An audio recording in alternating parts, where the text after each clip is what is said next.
my daughter. I had a daughter, and she was grown, and she watched the movie Rain Man. And after she watched that movie, she began urging me to watch the movie. And it was from watching that movie that I recognized, aha, Raymond is a more severely impaired version of me.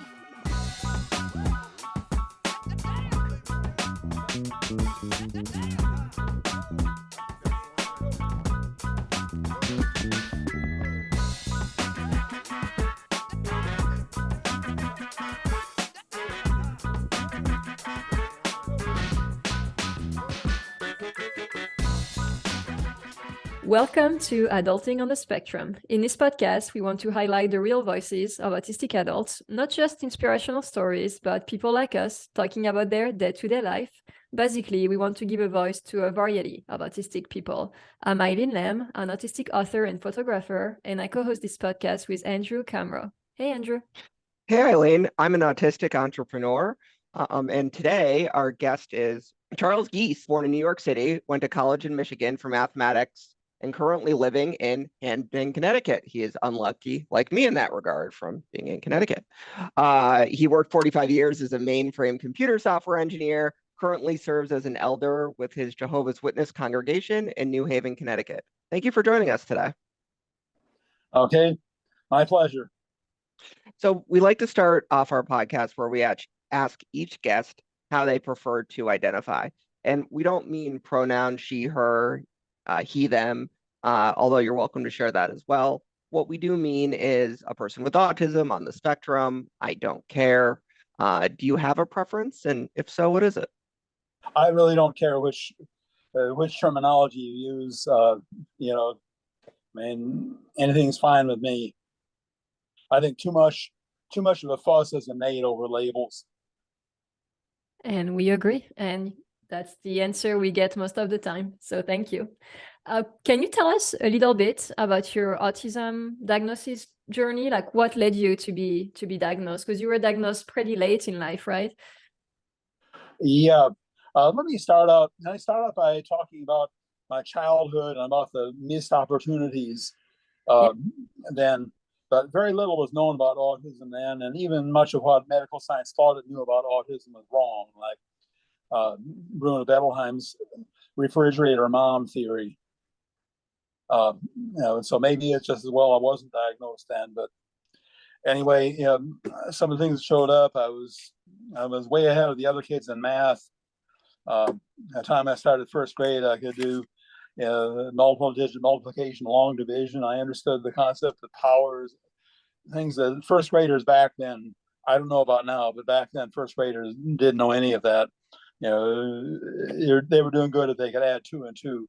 Read and write pretty well. I mean, my writing was mostly phonetic spelling still, but the thing is, I had difficulty socializing with other kids, and I tend to be very rigid in my understanding of things. There was a painful medical experience I underwent when I was 6 years old, because I wouldn't drink out of I drank only out of glasses that had designs on them. I was running a low-grade fever and had a sore throat. Anyway, the doctor, back then doctors made house calls, and the pediatrician put a glass of water on the floor next to the couch where I was laying and asked me to bend down and pick it up.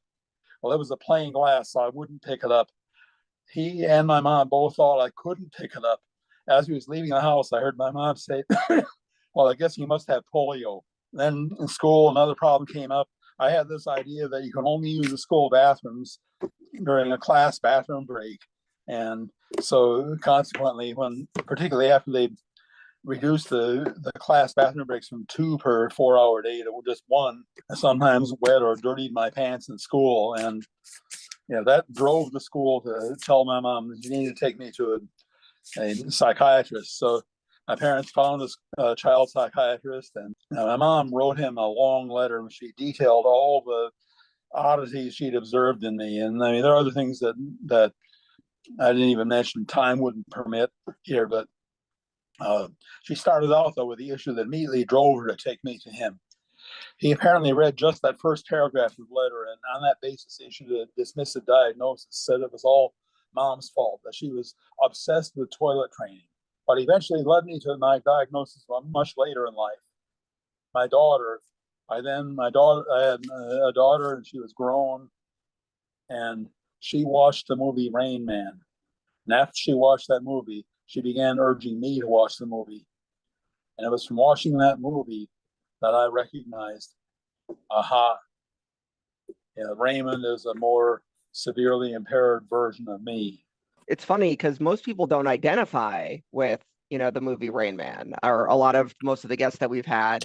Eileen is not a math savant, but you did show a lot more, let's call them typical signs, right, of autism, things that can often be maybe stereotyped. What drew you to math? I just always from the beginning liked math. My mom told me, because I don't remember this, as a child, remember things that stand out to you as a child, not the things that are important to the adults around you. And so, but my mom told me when I was 4 years old, I was playing with some toy bricks, and I started on my own just discovering 1 and 1 is 2, and 2 and 2 is 4. My mom started asking me addition problems, and she got me all the way up to 4 and 5 before I got that one wrong and said it was 8. But from that point on, my mom and dad both worked with me on the math. And, then at one point when I was 5 years old, I gave my dad this long thing to figure out. One of the things in it was 76 to the 9th power. Well, my dad worked it out longhand in front of me. And 76 to the 9th power is 84 quadrillion, 590 trillion. Now I'm kind of getting it mixed up with another number, and I'm getting, well, it'll come back to me, the rest of it. But anyway, that's where it is anyway. And so I decided to start counting by 76s in the hopes of reaching that number. And I filled up reams of paper over the next 3.5 years counting by 76s. I finally got bored and quit, and I got up to, I think, 3,363,000. So that's an interest that you've had since you were a little child, I assume. My son Jude is on the spectrum and is the same way. He knows like long division, long multiplication, and he can do like mental math in his head, like it's nothing. He just knows. And what Andrew was saying is true, is that's actually not typical for many autistic people. Like I can't do that. I wish I could. But it's interesting that you had so many of those, I don't want to say obvious, but I want to use the word obvious signs, and yet you were not diagnosed until later in life. So what happened after you watched, or your daughter watched the movie Rain Man and she recognized you in the character, and then what did you do? She began urging me to watch the movie, and without telling me why.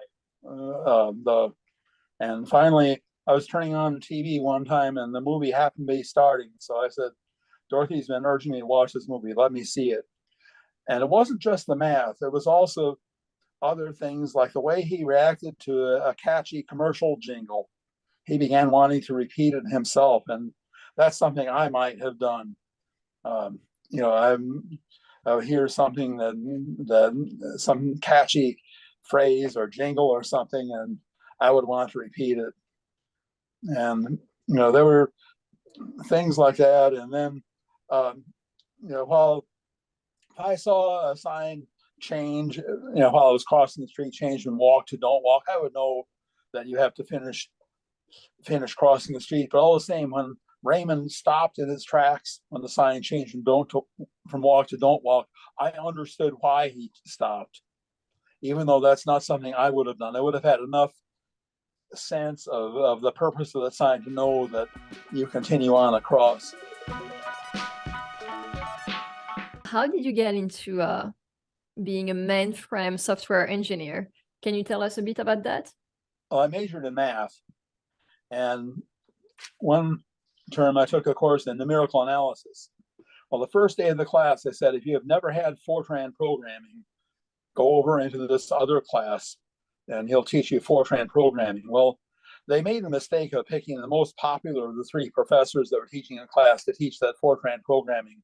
for the first 2 weeks. And so a lot of students who knew it like the back of their hand chose to get in that line just so they could be in that class. So other students were asking all these advanced questions, and so finally around midterm, I went to the professor and asked him a series of stupid questions, and he answered them for me. And then I understood enough Fortran programming to get me through the rest of that term. And then I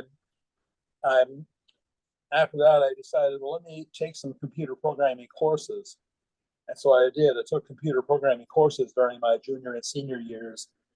And that proved useful because shortly after I graduated, there were massive layoffs in the aerospace industry, flooding the job market with experienced mathematicians and scientists. And so all of a sudden, the math became of little use in the job market because employers will always pick experience over somebody who's fresh out of college.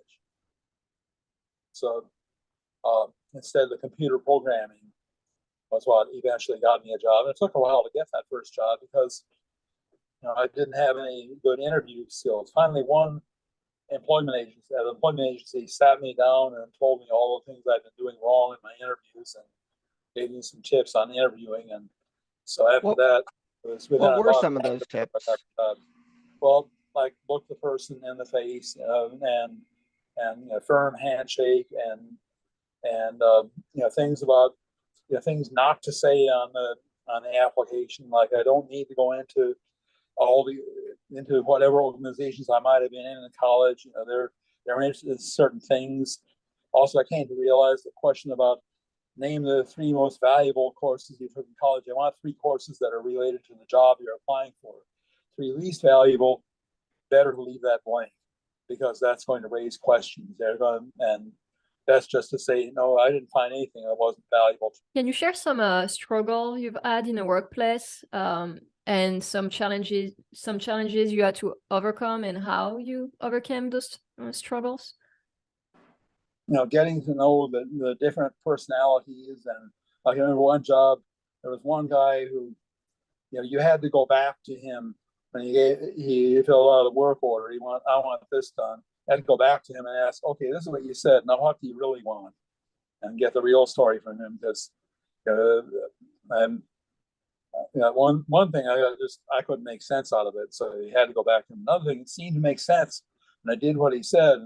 And his boss said, it wouldn't accept it. Said, that's not what we want because you should understand. But we asked for this and this. We also want that.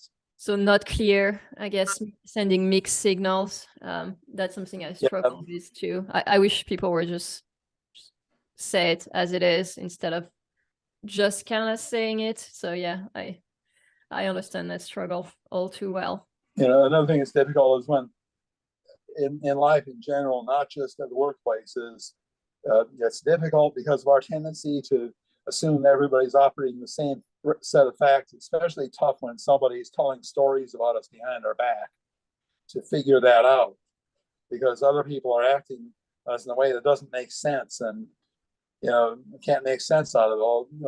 They're being told a story, and we didn't know that. We had no idea. Totally, yeah. But I imagine you were pretty good at your job. You did it for 45 years. So once you were hired, I assume the employers liked, that you focused on your work, et cetera, correct? Yeah, and what's more, once I had somebody who knew what I could do, it was easy to get in the door someplace else. Once someone knew what I had done, because in fact, the last 2 jobs, one that I stayed with for 12 years and the one that I stayed with for just shy of 24 years, both of those I was invited to interview there by somebody with whom I had previously worked.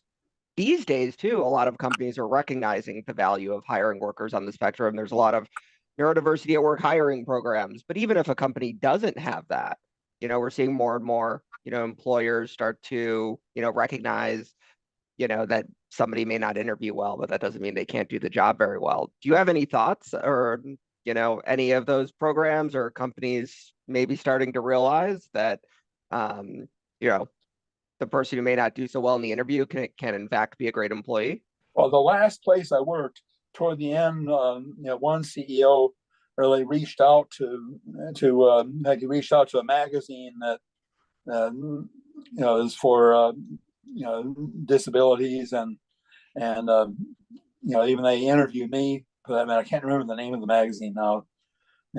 But there were some efforts to take advantage of programs that encourage employers to hire people with disabilities. But you got to realize at the time I got that job, I hadn't been diagnosed yet. When were you diagnosed? I was 49 at the time I was diagnosed. See, my daughter was a grown woman by that time, and after she encouraged me to watch the movie Rain Man. First, I ran it by my mom and my sister, and I talked to my mom. I said, this is going to sound crazy, but, and then I told her, and then she said, it doesn't sound crazy at all to her. It made sense to her. And I told my sister, and my sister's reaction was the same, pretty much. And then I subsequently, I read, well, right after watching the movie, I should backtrack and say I looked at the discussion of autism in the Mayo Clinic Family Medical Guide, and at the very end of it, the last couple sentences said there is also a milder form of autism whose main symptom is social awkwardness. Bingo. And so then I talked to my mom and my sister, and a couple months later, I happened to turn on an NPR station, and actually I was visiting my sister, and they were interviewing Temple Grandin about her book, Thinking in Pictures. And so I listened to the interview, and then I went and picked up the book, and the book further added to my conviction that, yes, I was on the autism spectrum, and also it familiarized me with the terminology at the time. Some of the terminology has changed. Like now they don't normally say Asperger's syndrome, but they did then. And anyway, then I called the president of the local chapter of the Autism Society of America, and she put me in touch with a neurologist who specialized in autism, and he just asked me some questions and confirmed, yeah, you're on the spectrum. How did you feel? Was it a relief? Yeah, it was good, and it's helped me to not only to understand myself better, but to understand better people who have other issues. I remember it was shortly after I was diagnosed that my first wife, Judy, died. And I remember sitting outside at a repast, sitting outside the friend of hers who was hosting the repast, and talking with the lady who had been a friend of Judy's and mine for many years. And we're talking at length. I told her about my diagnosis, and she told me she had a form of dyslexia, and that helped us both to understand each other better. She knew there was something different about me. She'd known that all along. And then as she and I started dating, I'd known her daughter for many years, and I got to observe some things about her daughter, and realized her daughter had ADD. As I could see some things about her daughter. I realized Kim's got ADD, and it helped me understand her. Over the years, I've come to understand others. Like one lady who was in my congregation when I was in Virginia. I was talking with her, listening to some of the things she was saying, and I asked her, "Do you have SAD, seasonal affective disorder?" She said, "Yes, she did." I get that too, and I'm glad I live in Texas now. I think that's why one of the reasons why Andrew was poking fun of you guys living in Connecticut. The weather is rough. Well, Cindy and I lived in Virginia when we were first married, and then we moved to North Carolina for a couple of years, and we got tired of the long summers. We actually like it better here, where you have a balanced 4 seasons. Yeah, I miss seasons too, living in Texas. The summers here are terrible. Like right now, it's 105. It's a lot. Yeah. Well, the solution is think metric, because in Celsius, that's just 41. I'm French, so yeah. It doesn't sound so hot. Yeah, so you would know then. Yeah. I think metric. I have everything in my phone. My device is set metric. My driving app gives the distances in metric. My even measuring my weight, I measure in kilograms. My weather app gives the temperature in Celsius. Interesting. You must be the only American to do that. Yeah. Yeah, for trips to Canada, I decided I like metric better. I mean, yeah, I feel like Americans are the only one who use something different. When I came here, I was like so confused with everything. It's been 11 years and I'm still like not super familiar with the whatever you use for like pounds. Okay, but anything like what is it called? Miles and all of that. It's still, to me, it's kilometers. That's how it's more natural to my brain. But it's, I guess it's because you like math that you're okay with the metric system as an American. How do you like do the conversion in your head, or do you just like? I've learned to even think metric. So you don't even have to convert. Yeah, I've gotten used to thinking metric. Yeah, that's cool. Yeah, I mean, for me too. Like I can kind of, for temperatures at least and weight, I can know in both units what it's like. So religion and autism, some might say it's kind of counterintuitive, but I would love to hear more about your faith and what do you want to share about that? Yeah. Well, one thing I mentioned just to, I've been reading Temple Grandin's book that she's met people on the spectrum of all different religions. So, nothing unusual about that. I became one of Jehovah's Witnesses when I was in college. A young lady called at our door when I was on summer vacation, and I began a Bible study. And then during my senior year, I was baptized, and I've been one of Jehovah's Witnesses ever since. Um, and now I serve as an elder in the congregation. I regularly take trips into New York. Although I'm not taking any this month because I've got other things going on, like visiting my daughter in Maine, and then I've got a week-long school for congregation elders. But I normally go twice a month into New York, and we set up the literature carts and by one of the subway stations, and people come by and show an interest. We talk with them. I do that, and I regularly share going door to door here in New Haven, or we set up literature carts at various public places here in New Haven. My wife and I do that regularly.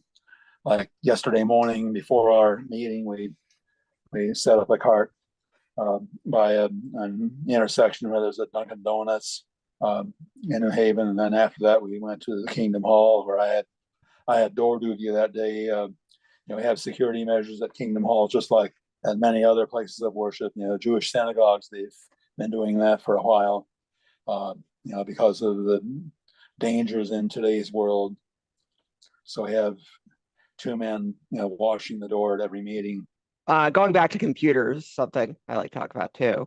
Do you have any tips for anyone who is younger and would like to be a software engineer? Eileen probably didn't even know what Fortran is or was. Still is. It's still used. A lot of the insurance companies here in Connecticut still use COBOL and et cetera, as I'm sure you know. But what advice would you give to somebody on the spectrum who wants to get into tech coding, software development? That seems to be a common suggestion. Well, of course, look for courses in computer programming. And one thing I'll say about the mainframe world is that because the distributed world has been so popular among people wanting to learn programming, you might do well these days to instead get training in mainframe computer programming and COBOL and the IBM mainframe assembler programming, because there's a need. The last I heard, at least, there was a need for people in that area. First, maybe best thing, talk with some people in the industry and find out what the industry is looking for now, because things change so rapidly that what there was a need for yesterday, there might not be a big need for today. And you don't necessarily need to go to college to get into computer programming. There are technical schools that teach computer programming. So there's that option too to keep in mind. I wanted to ask you, because you've experienced a great deal of loss in your life. You said you had 2 wives that passed away. Can you share about grieving and how you coped? I mean, that's a lot. In the case of Judy, we knew for years, she had an eating problem. She ruined her health with overeating. She at one point was extremely obese. During the last 2 years of her life, she actually managed to lose quite a bit of that weight, but the damage was done. So, we kind of knew it was coming, and my daughter and I, were a source of comfort to each other. And our faith also is a source of comfort to us. The belief that, she's sleeping and one day she will wake up. There won't be all the problems that we have in the world at present. I remember when Judy was on her deathbed, I visited her in the hospital. We pretty much knew she was on her deathbed. She was in a coma. She couldn't have been aware of my presence, but I spent the morning by her side. We had our meetings in the afternoon at the time. Another congregation met at our Kingdom Hall in the morning. But anyway, I grabbed some lunch and went to our meeting. As I walked from my car to the Kingdom Hall, they made an announcement about Judy in the morning meeting. And so friends from that congregation were coming up to me and expressing their condolences. And as I entered the Kingdom Hall, Kim, who was in that congregation, intercepted me and told me there was somebody outside waiting to see me. And I knew right away who it was, her mother, Eloise. So I went out with her to the car, and Eloise spoke a few words of encouragement. And Kim later said that on that occasion, she sensed the electricity between her mom and me, or knew where things might be going. Sure enough, the next week we had that conversation outside Judy's friend Maureen's house, and then we called each other occasionally. And then end of September, I called her up and told her that my company was going to be sending me to a class at their headquarters on Long Island in the 4th week of October. And I said, I'd like to come up to New Haven and visit the weekend before that. Well, now she became determined to talk me out of coming. And so she gave me her mother's number and her work number. So now I could reach her any time of day. And we started talking every day. And in 2 weeks, we found ourselves falling in love with each other. And I told her I loved her. The next day I came home from work, and she had left a love song in her answering machine. And, within another couple of weeks, we were engaged. We went to met at her friend Aquanetta's apartment in New York City, and we went out to dinner and Broadway show to celebrate our engagement. Then the next 6 months were spent planning our wedding, and we got married the following April. And the grief with her, Eloise's death, on the other hand, came as a surprise. She went into the hospital for hip surgery. Her general state of health wasn't very good, but still, we thought, when the doctor said the surgery went well, from that point on, one of the things, again, related to autism, once you tell me something, put an impression in my mind, it's very difficult to shake that impression. So when she began having different problems after that, difficulty keeping food down, they had to transfer to not the ICU, but something that just below that in terms of critical care. I still didn't get it that she had incurred an infection in the OR, and and it was developing into sepsis. And anyway, she died from that, and that was a surprise. But Kim by that time had moved to North Carolina, but she had come up to take care of her mom, expecting to take care of her mom after she got out of the hospital, out of rehab. But now, instead, she was there with me, and we were putting the funeral together, and she and her son Donovan were there, but Kim and I were a source of comfort to each other. And Dorothy, who had moved to Hawaii by that time, she came and visited us. She came by to be there for the funeral, and she came too. And so I had a lot of company be a comfort. And again, I had my faith as a source of comfort. With Cindy, it wasn't until several months after that that I began realizing that this coming home to an empty apartment night after night was getting old fast. And then I began praying for direction on this, and I eventually settled on Cindy. I'd known Cindy. I met Cindy when I was first dating Lois. She and Cindy were good friends. Eventually called her up and said, I'd like to get better acquainted. We started talking every day. Pretty soon, again, we found ourselves falling in love. I asked her to marry me, and she said yes. And we were planning our wedding from that point on. We got married in March of 2012. We discovered one interest we have in common, a game I learned in college. I learned how to play bid whist when I was in college, and it was some years after that I got to eventually found people who played it again, and Cindy plays bid whist. So just the other day we visited a friend of hers invited us over and invited another guy over, and we played, and we had a great time there too. Cindy and I are enjoying our life together.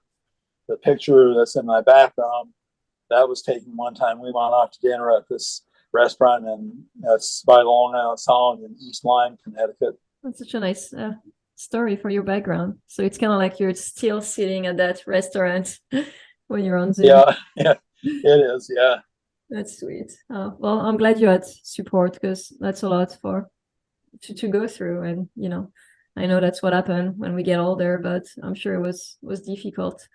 I'm going to ask you some quick fire questions now. Actually, first, do you want to? I know you're on social media a little bit. Do you want to share with our listener where they can find you on social media? The one I mostly interact with is Facebook.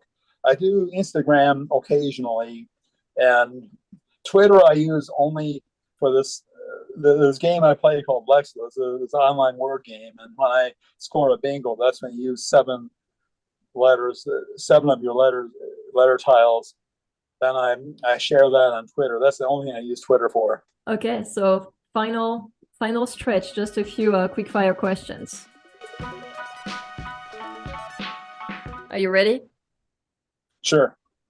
What's your favorite animal? I guess maybe my favorite animal is the donkey. You can ride a donkey. What's your favorite New Haven pizza? Well, of the ones we've tried, Costa Pizza is the one I like the best.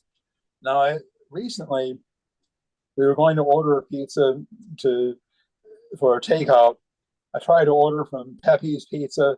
That's the most famous one on Wooster Street. And I tried to order one from Sally's Pizza. Both of them, in the ordering process, I got a run around. And so finally I gave up and ordered from Costa, which is good. And we like that. We also like Paul and Eddie. You forgot my favorite, Zoo Parties. Never heard of that one. Yep. So that's in West Haven. So I don't know if it really counts, but that's why I wouldn't have heard of it, because we're on the east side of New Haven, east side of Haven, I should say, and along State Street. So, just a block uphill from State Street. Who's your favorite actor? I don't really pay too much attention to actors and actresses in movies. So it's hard to say if I have a favorite one. I guess maybe I would have to take as my favorite one Andy Griffith. Favorite food? My favorite food, lobster. What's your favorite color? Green. Well, thank you so much for joining us today. We love your thank you. Story, and thank you so much, Charlie. It's my pleasure. My pleasure. Call me anything except late for dinner. Well, you all have a good evening. You too. Thank you. Okay. Bye. Bye.